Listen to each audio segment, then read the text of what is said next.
David Holtzford's AHSAA video highlights this week will feature spring sports. Let's get right into all the action. Newcomer to the AHSAA, Pike Liberal Arts School hosted two-time Class 1A state baseball champion Bayshore Christian, which moved up a class this year, in the Class 2A state playoffs in a real doozy of a series at Troy. The two teams split the first two games to force Game 3 in the best-of-3 series.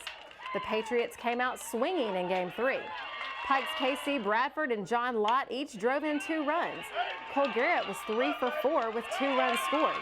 And on the mound for Coach Will Austin's team, Will Rice and Bradford combined for the complete game shutout as Pike Liberal Arts moved into the quarterfinals with a 7-0 win and faces Ayrton this week in the 3rd round.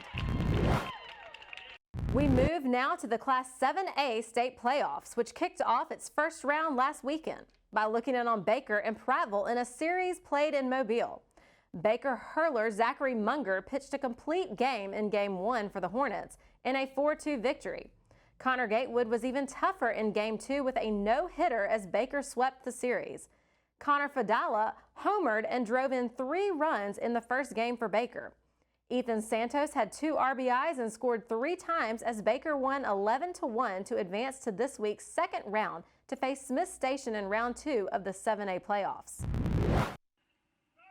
Class 6A schools kicked off the AHSAA state soccer playoffs last weekend with defending girls state champion Homewood, coached by Sean McBride, on Shades Valley in the first round of the Class 6A soccer playoffs.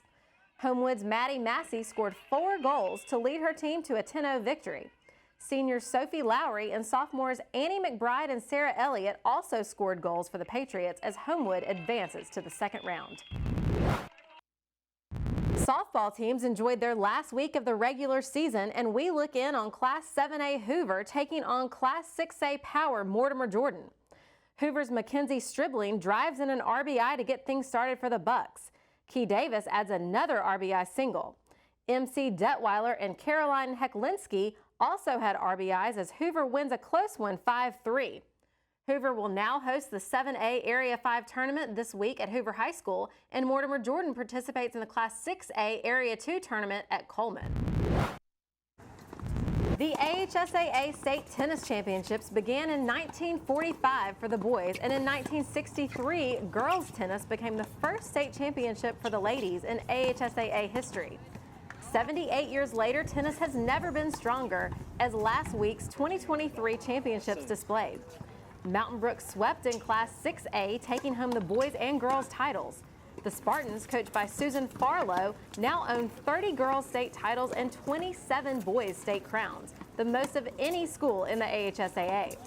Auburn girls and Vestavia boys won Class 7A state titles. Montgomery's Lamp High School captured its first boys state title in Class 4A 5A, and UMS Wright won the girls state crown for the 17th time.